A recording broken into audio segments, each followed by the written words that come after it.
Bismillahirrahmanirrahim. Assalamualaikum warahmatullahi wabarakatuh. Salam, Om Swastiastu, Namo Buddhaya, salam kebajikan bagi kita semua. Selamat pagi teman-teman, dan selamat pagi kepada Bapak dan Ibu dosen, serta kakak asisten dosen, mata kuliah analisis pangan. Semoga kita semua dalam keadaan sehat walafiat. Dan tak lupa, saya ucapkan terima kasih kepada dosen kita yang terhormat yang telah memberikan kesempatan untuk menyampaikan materi presentasi kali ini yang akan kami sampaikan dari kelompok 6 kelas AP1 dengan tema besar mineral. Dan topik yang sangat menarik pada kali ini, kami akan mempresentasikan materi tentang penentuan kalsium dan besi pada kangkung darat dan kangkung air dengan menggunakan metode spektrofotometri serapan atom. Sebelum kita mempresentasikan materi hari ini, saya akan memperkenalkan terlebih dahulu anggota kelompok kami. Yang pertama dengan rekan kami Muhammad Rifko Raihansa dengan NIM J3L118046. Lalu dengan saya sendiri Amelia NIM J3L118038. Lalu rekan kami yang ketiga Putri Nuryani Harahap dengan NIM J3L118036.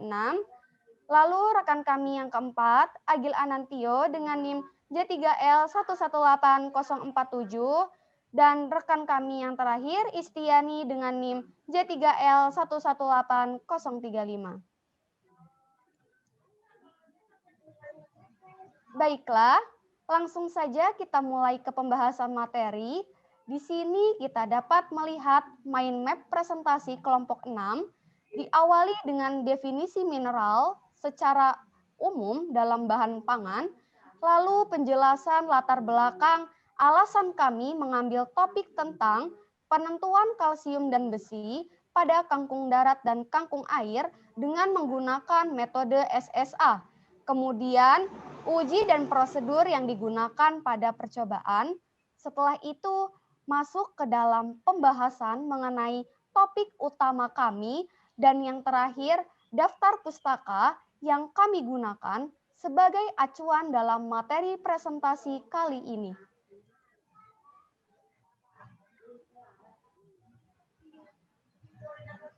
Baiklah, di sini kita masuk ke definisi mineral. Apa itu mineral?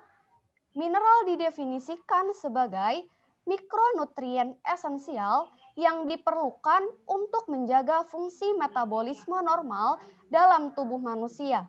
Artinya, zat gizi ini hanya dibutuhkan dalam jumlah yang kecil untuk mendukung suatu proses pertumbuhan dan perkembangan dalam tubuh manusia.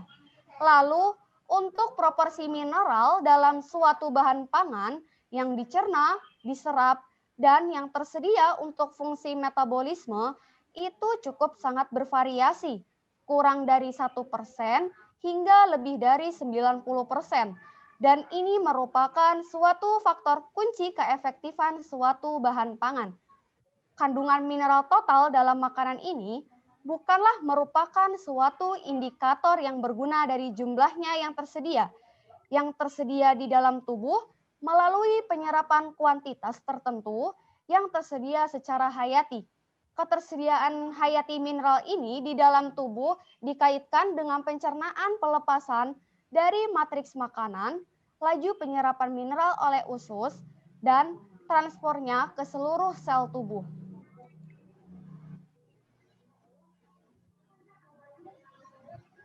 Kemudian dapat kita lihat di sini, mineral memiliki beberapa fungsi. Fungsi yang pertama, mineral berfungsi sebagai katalis dalam proses metabolisme, di mana mineral ini akan membentuk suatu garam dan senyawa lain yang relatif sukar larut, sehingga sukar untuk diabsorpsi. Absorpsi mineral memerlukan protein pengemban yang spesifik. Nah, sintesis protein ini berperan sebagai mekanisme penting untuk mengatur suatu kadar mineral yang ada di dalam tubuh. Fungsi yang kedua, mineral sebagai bagian dari enzim. Fungsi yang ketiga, memelihara kesetimbangan asam dan basa. Mineral ini memainkan peran pentingnya dalam kesetimbangan asam basa tubuh. Dan dengan demikian, mengatur pH dalam darah dan cairan tubuh lainnya. Fungsi yang keempat, membantu pengiriman impuls saraf dan dari ke seluruh tubuh. Lalu fungsi yang terakhir, mineral berfungsi untuk pertumbuhan dan pemeliharaan tulang, gigi, dan jaringan. Contohnya yaitu pada mineral kalsium. Oke, selanjutnya kita masuk ke dalam klasifikasi mineral. Mineral dibagi menjadi dua kelompok, yaitu mineral makro dan mineral mikro. Di mana mineral makro ini merupakan suatu mineral yang dibutuhkan tubuh dalam jumlah lebih dari 100 mg per hari, yang termasuk ke dalam kelompok mineral makro antara lain kalsium, fosforus, magnesium, natrium, klorin, kalium, dan belerang. Sedangkan mineral mikro merupakan mineral yang dibutuhkan kurang dari 100 mg per hari yang termasuk ke dalam kelompok mineral mikro antara lain iodin, seng, besi, tembaga, fluorin, selenium, molibdenum, mangan, dan kobalt. Baiklah, di sini kita akan mengetahui kandungan mineral apa saja yang ada di dalam tumbuhan kangkung. Selain kangkung yang banyak digemari karena harganya yang cukup murah dan tentunya dapat dikonsumsi dalam berbagai jenis makanan, selain memiliki cita rasa yang enak, kangkung juga memiliki kandungan gizi yang cukup tinggi, terutama mineral. Lalu, apa sajakah mineralnya? Dalam tumbuhan kangkung, ada beberapa jenis mineral di dalamnya, yakni besi, kalsium, magnesium, mangan, dan fosforus.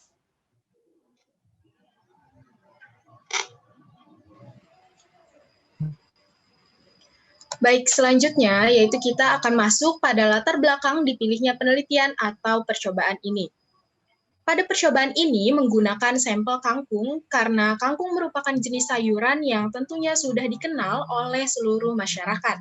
Selain itu, kangkung juga mengandung gizi yang cukup tinggi, yaitu diantaranya terdapat vitamin A, vitamin B, vitamin C, protein, sitosterol, dan bahan-bahan mineral lain, khususnya yaitu mineral kalsium, Ca, dan besi, Fe, yang ditentukan pada analisis kali ini.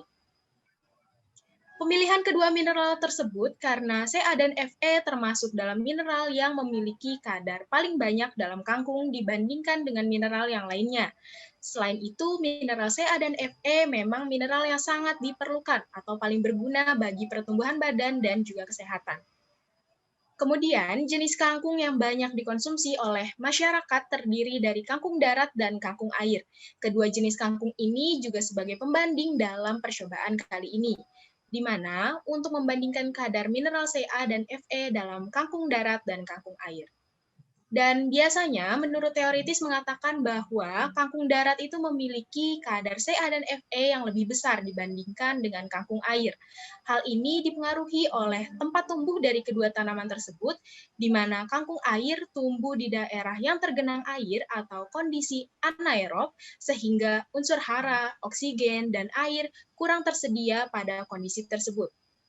Beda halnya dengan kangkung darat yang tumbuh di tanah yang tidak tergenang air atau kondisi aerob, sehingga unsur hara dan oksigen yang dibutuhkan pada tanaman tersedia dalam jumlah yang cukup banyak. Bagian kangkung yang digunakan dalam percobaan ini yaitu bagian batang dan daun kangkung, yang memang ini merupakan bagian yang biasanya dikonsumsi oleh kalangan masyarakat pada umumnya, karena pada batang dan daun merupakan alat hara yang berguna untuk penyerapan, pengolahan, pengangkutan, dan penimbunan zat-zat makanan. Kemudian metode analisis yang digunakan pada penentuan kadar mineral Ca dan Fe dalam kangkung yaitu spektrofotometri serapan atom, atau disebut juga dengan SSA. Nah, pemilihan metode SSA ini karena kandungan mineral dalam bahan pangan biasanya terdapat dalam jumlah yang relatif kecil, sehingga untuk analisisnya diperlukan metode yang memiliki sensitivitas dan selektivitas yang bagus. Oleh karena itu dipakai metode SSA ini, yaitu karena metode ini sangat tepat untuk analisis zat dengan konsentrasi rendah tetapi ketelitiannya yang cukup tinggi.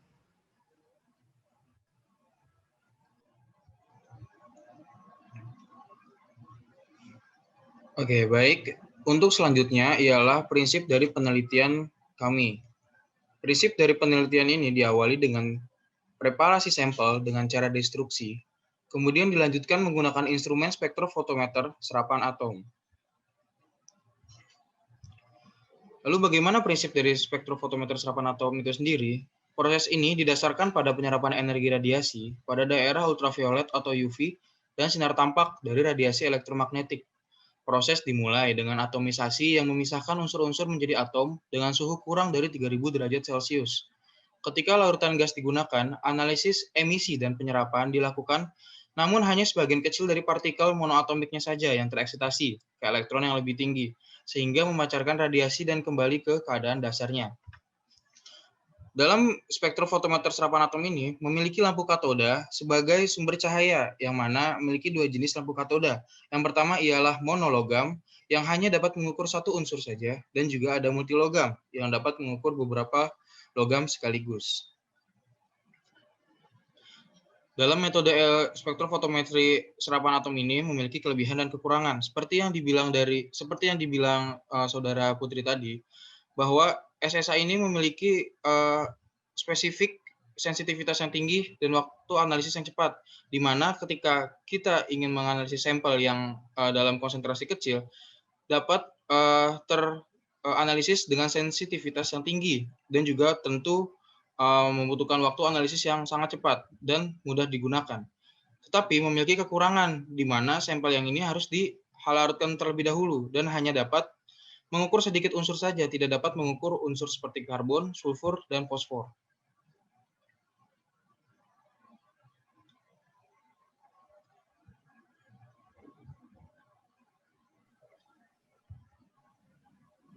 Salah satu syarat analisis logam dengan menggunakan spektrofotometer serapan atom adalah sampel harus berupa larutan. Maka sebelum kadar logam dalam sampel dianalisis, dilakukan destruksi terlebih dahulu. Destruksi merupakan suatu perlakuan untuk melarutkan atau mengubah sampel menjadi bentuk materi yang dapat diukur, sehingga kandungan unsur-unsur di dalamnya dapat dianalisis.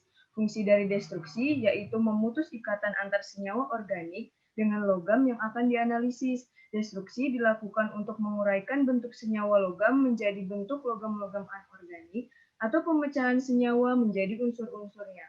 Setelah proses destruksi, diharapkan yang tertinggal hanya logam-logam saja dalam bentuk ion.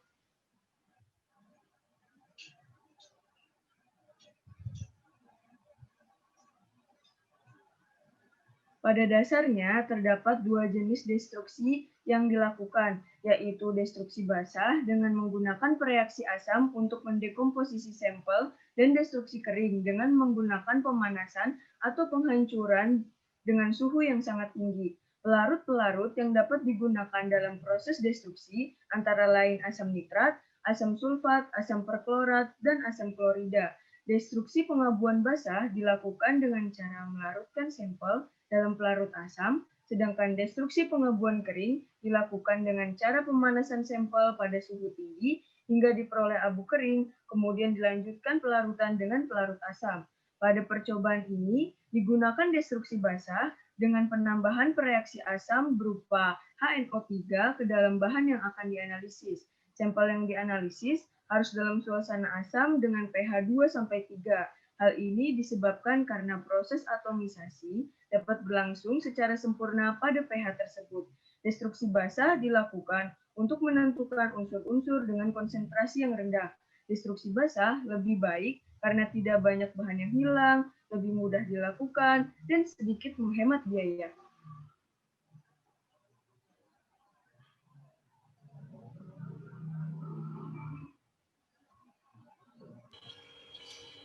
Selanjutnya sekarang saya akan menjelaskan tentang prosedur percobaan dari penentuan kadar kalsium dan besi pada sampel kangkung darat dan kangkung air. Pertama-tama kita melakukan pembuatan larutan standar besi dan kalsium. Larutan standar yang digunakan ialah berasal dari larutan stok standar dari kalsium dan besi sendiri, yaitu dengan konsentrasi 1000 ppm.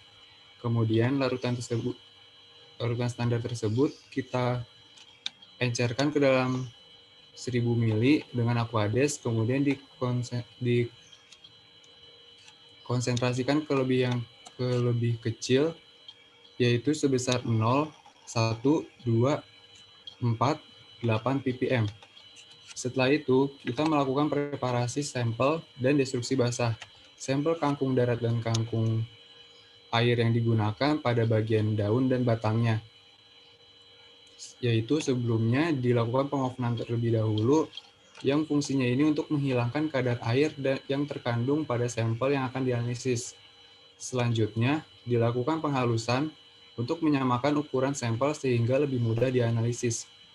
Sampel yang telah halus ditimbang bersama dengan air Erlenmeyer yang sudah diketahui beratnya, yaitu dengan kadar sampel sebesar bobot sampel sebesar 2 gram. Kemudian ditambahkan larutan HNO3 pekat sebanyak 10 mili yang bertujuan sebagai pendestruksi karena secara teoritis HNO3 termasuk oksidator kuat dan dapat mempercepat terjadinya reaksi oksidasi dan proses destruksi. Larutan HNO3 ini dapat melarutkan atau menghancurkan logam-logam yang terdapat dalam sampel karena asam nitrat dapat menstabilkan logam-logam yang akan dianalisis. Setelah ditambahkan tersebut didiamkan selama kurang lebih 24 jam. Hal ini bertujuan untuk melarutkan dan memutus ikatan-ikatan organik yang terdapat pada sampel. Setelah itu, sampel dipanaskan pada suhu 100 derajat Celcius yang berfungsi untuk mempercepat proses pelarutan atau pemutusan ikatan-ikatan organik. Proses tersebut dilakukan hingga uap kuning tidak terlihat dan larutan menjadi jernih. Larutan hasil ekstrak tersebut dipipet sebanyak 1 mili ke dalam labu takar 50 mili dan ditera dengan aquades dan dihomogenkan. Setelah itu, dilakukan pengukuran dengan spektrofotometer serapan atom. Sebelum dilakukan pengukuran, spektrofotometer serapan atom dilakukan analisis blank terlebih dahulu. Selanjutnya, dilakukan pengukuran absorbansi pada larutan standar yang telah dibuat dan larutan ekstrak sampel yang didapat, kemudian dianalisis untuk penentuan kalsium pada panjang gelombang 422,7 nanometer, sedangkan untuk pada analisis besi pada panjang gelombang 248,3 nanometer. Terdapat perbedaan metodologi analisis besi dan kalsium dalam kangkung dengan menggunakan spektrofotometer serapan atom. Yaitu yang pertama adalah lampu katoda dan panjang gelombang yang digunakan harus sesuai dengan unsur yang akan diukur kadarnya. Larutan yang kedua ialah larutan standarnya berbeda untuk setiap unsur. Setiap unsur atau logam menggunakan minimal 3 konsentrasi yang berbeda.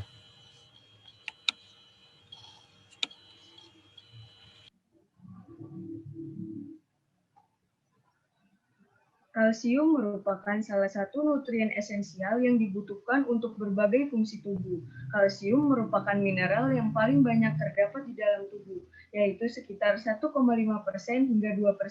Berdasarkan jumlah ini, sebagian besar kalsium berada pada jaringan keras, yaitu tulang dan gigi.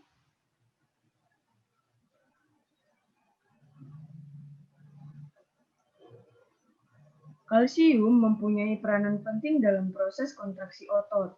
Kadar kalsium di dalam darah penting karena kalsium juga memiliki peranan dalam pengaturan tekanan darah dengan cara membantu kontraksi otot-otot pada dinding pembuluh darah. Kalsium berperan sebagai aktivator enzim-enzim tertentu. Kalsium juga menjadi salah satu unsur kimia yang berperan dalam proses pembekuan darah. Kalsium dibantu oleh vitamin K dan fibrinogen berfungsi menutup dan memulihkan luka. Kalsium berperan dalam mencegah resiko kanker usus besar. Absorpsi kalsium dibantu oleh vitamin D, vitamin C, dan laktosa.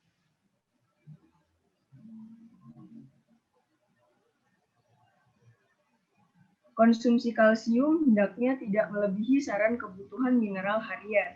Kelebihan kalsium dapat menimbulkan batu ginjal atau gangguan ginjal. Batu ginjal terbentuk karena urin kelebihan mineral pembentuk kristal seperti kalsium, asam urat, dan senyawa oksalat. Hal ini menyebabkan ginjal kesulitan mengencerkan dan mengeluarkan mineral tersebut dari dalam tubuh, sehingga mengendap di ginjal dan membentuk batu ginjal. Di samping itu dapat menyebabkan konstipasi atau sulit buang air besar. Kekurangan asupan kalsium dalam tubuh manusia dapat menyebabkan abnormalitas metabolisme, terutama pada usia dini. Osteoporosis ditandai dengan kepadatan mineral tulang yang sangat rendah dan peningkatan resiko patah tulang. Kekurangan kalsium akan melemahkan kemampuan otot jantung untuk memompa darah. Hal ini akan berpengaruh terhadap tekanan darah. Jika asupan kalsium kurang dari kebutuhan tubuh, maka untuk menjaga keseimbangan kalsium di dalam darah, hormon paratiroid menstimulasi pengeluaran kalsium dari tulang dan masuk ke darah. Kalsium dalam darah akan mengikat asam lemak bebas sehingga pembuluh darah menjadi menebal dan mengeras yang dapat mengakibatkan pengurangan elastisitas jantung yang akan meningkatkan tekanan darah.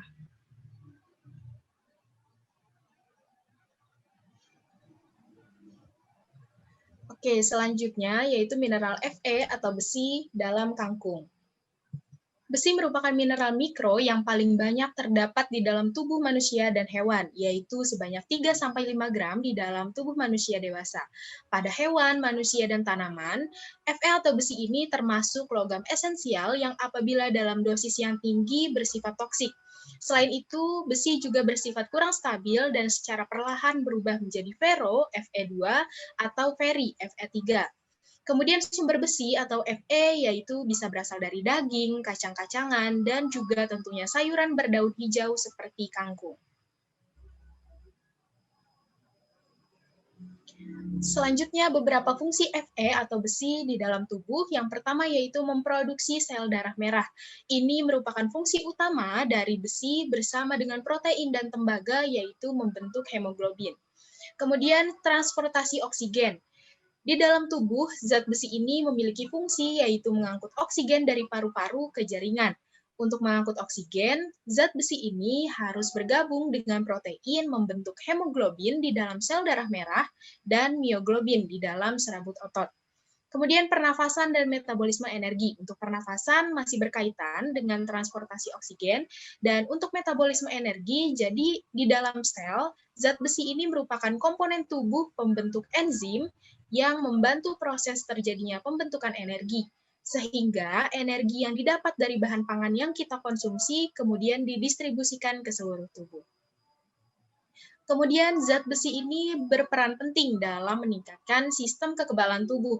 Zat besi ini bekerja dengan meningkatkan kadar hemoglobin ke sel, jaringan, dan organ yang rusak, sehingga meningkatkan proses penyembuhan. Karena sistem kekebalan yang kuat membantu melawan infeksi dan mencegah penyakit.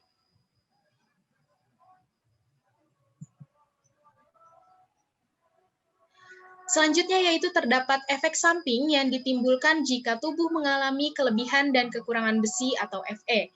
Untuk kelebihan dari besi sendiri di dalam tubuh yaitu akan menyebabkan hemokromatosis, di mana hemokromatosis ini adalah penyakit genetik yang menyebabkan tubuh menyerap terlalu banyak zat besi dari makanan yang kita konsumsi. Kelebihan zat besi akan disimpan dalam organ tubuh, terutama hati, jantung, dan pankreas. Akibatnya, seseorang akan menderita kerusakan organ yang disebabkan oleh tingginya zat besi yang disimpan di dalam tubuh. Kondisi tersebut juga mengakibatkan beberapa keluhan seperti penyakit kanker, jantung, dan hati. Sedangkan kekurangan besi di dalam tubuh dapat disebabkan oleh gangguan penyerapan besi dalam saluran pencernaan. Bila cadangan besi tidak mencukupi dan berlangsung secara terus-menerus, maka pembentukan sel darah merah akan berkurang dan selanjutnya menurunkan aktivitas tubuh, sehingga akan menimbulkan kelelahan, gangguan fungsi kognitif atau kondisi yang mempengaruhi kemampuan berpikir, dan kekurangan sel darah merah atau disebut juga dengan anemia.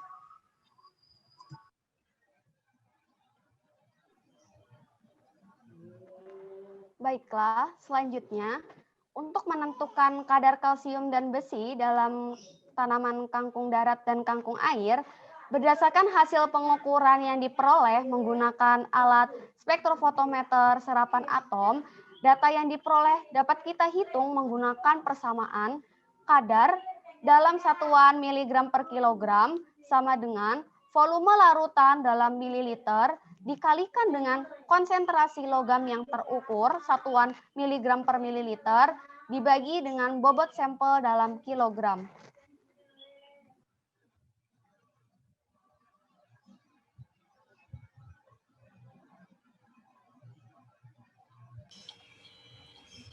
Berikut merupakan data saran kebutuhan harian mineral kalsium dan besi berdasarkan pada Kementerian Kesehatan Republik Indonesia. Dari data tersebut, terdapat golongan laki-laki dewasa, perempuan dewasa, anak-anak, dan ibu hamil. Pada golongan laki-laki dewasa, terdapat saran kebutuhan harian mineral pada kalsium sebesar 1.150 mg per hari, sedangkan pada kadar besi sebesar 9,375 mg per hari. Pada perempuan dewasa, kadar kalsium sebesar 1.200 mg per hari, sedangkan pada kadar Fe-nya sebesar 12,25 mg per hari. Untuk anak-anak, kadar kalsium yang dibutuhkan sebesar 624 mg per hari, sedangkan pada kadar Fe sebesar 7,66 mg per hari. Dan untuk ibu hamil, kadar kalsium yang dibutuhkan sebesar 200 mg per hari, dan kadar besi dibutuhkan 6 mg per hari. Berdasarkan data yang dipaparkan tadi, perempuan memiliki kadar kebutuhan mineral kalsium lebih besar daripada laki-laki dewasa. Hal ini dikarenakan perempuan rentan terkena osteoporosis, sehingga kebutuhan kalsium diperlukan yang lebih tinggi. Selain itu, pada kadar besi, perempuan juga memiliki kadar kebutuhan mineral besi lebih besar. Hal ini karena perempuan mengalami siklus bulanan atau menstruasi, sehingga cenderung kehilangan darah. Zat besi dibutuhkan untuk mengganti hilangnya darah selama masa menstruasi tersebut. Selain itu, pada kondisi kehamilan, perempuan membutuhkan lebih banyak zat besi karena akan ada peningkatan volume darah yang dibutuhkan dalam pertumbuhan janin di rahim dan saat persalinan bayi nanti. Untuk terdapat kadar kalsium pada laki-laki dewasa lebih sedikit karena apabila pada laki-laki dewasa terlalu banyak mengonsumsi kalsium dapat mengakibatkan terkenanya penyakit seperti kanker prostat.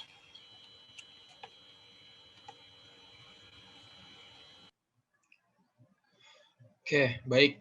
Berikut merupakan kadar besi dan kalsium yang diperoleh dari percobaan, di mana kadar besi pada kangkung darat di bagian batang terdapat 75 mg per kilogram, sedangkan di bagian daunnya terdapat 31 mg per kilogram. Lalu kadar besi pada kangkung air di bagian batang itu senilai 15,37 mg per kilogram, sedangkan pada bagian daunnya 12,83 mg per kilogram. Kemudian kadar kalsium yang terdapat pada kangkung darat di bagian batang senilai 458 mg per kilogram, dan pada bagian daunnya 238,75 mg per kilogram. Kemudian kadar kalsium pada kangkung air di bagian batang senilai 301,16 mg per kilogram, dan pada bagian daunnya 232,5 mg per kilogram. Dari sini diperoleh bahwa kadar besi yang paling banyak terdapat pada kangkung darat, yaitu pada bagian batang dan daunnya.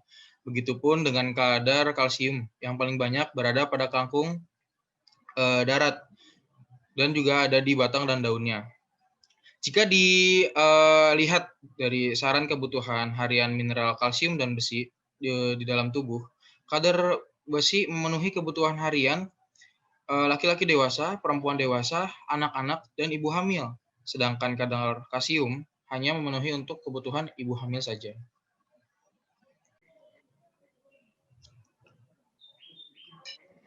Berikut ini merupakan daftar pustaka yang kelompok kami gunakan sebagai bahan acuan materi presentasi kelompok kami.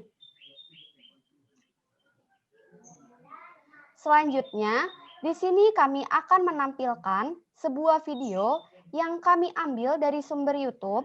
Dalam video ini akan dijelaskan bagaimana cara mengoperasikan alat spektrofotometer serapan atom, di mana lampu yang digunakan pada video simulasi pengoperasian alat SSA adalah logam Cu.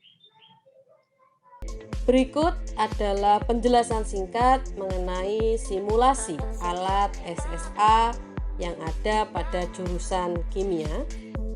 Di sini ada tabung gas asetonitril yang digunakan sebagai gas pembakar pada unit atomisasi pada alat SSA. Gas tersebut akan terbawa di burner yang kemudian menjadi api pembakar. Di sini ada lampu sebagai sumber energi eksitasi atom atau elektron dalam atom.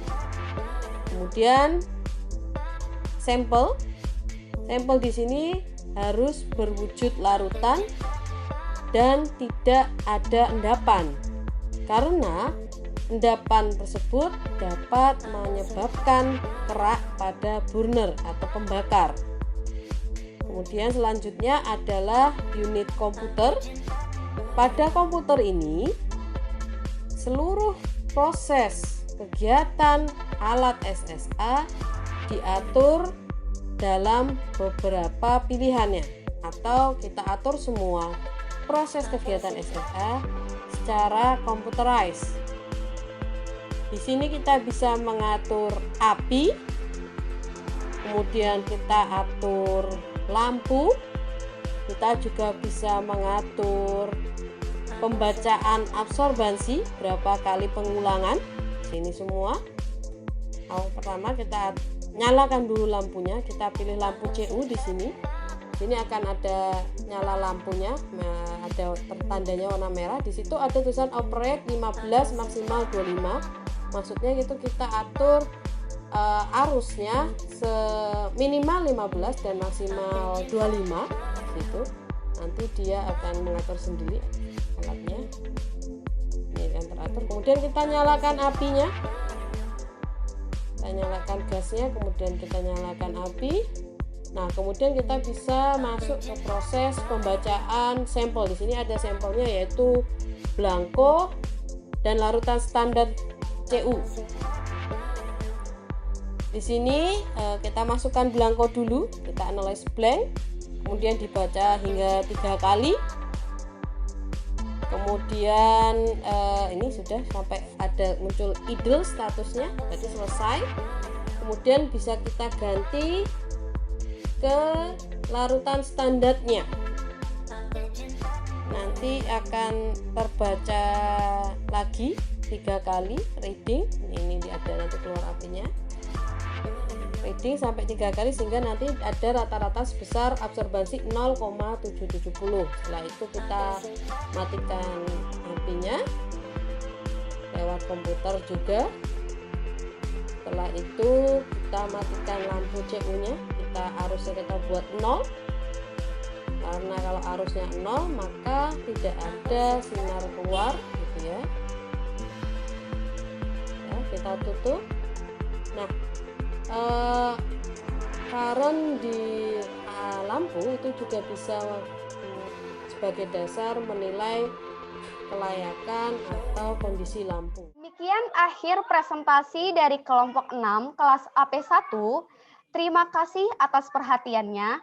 Kurang lebihnya mohon maaf apabila di dalam penyampaian presentasi kami yang masih ada salah kata maupun pengucapan kami, dan kami sangat membutuhkan saran serta kritikannya. Semoga bermanfaat untuk kita semua. Topik menjahit kopiah dijahit beldu yang utuh. Wabillahi taufiq wal hidayah. Wassalamualaikum warahmatullahi wabarakatuh.